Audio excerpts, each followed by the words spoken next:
đó ấy áo nhà người mấy anh cái tay đó vậy áo vậy món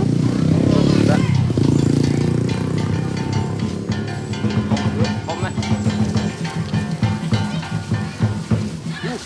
còn được muốn đi miếng củ sải rồi con được có gì miếng củ sải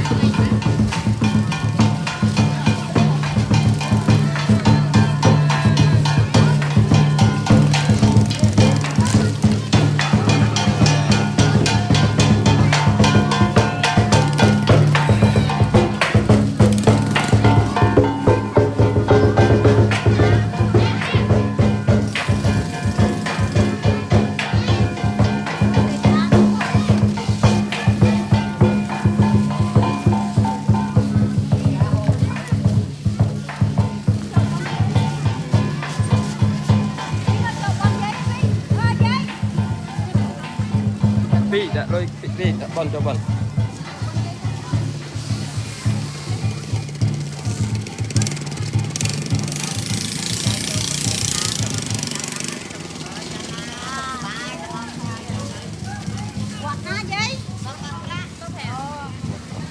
một cặp rác nơi nắng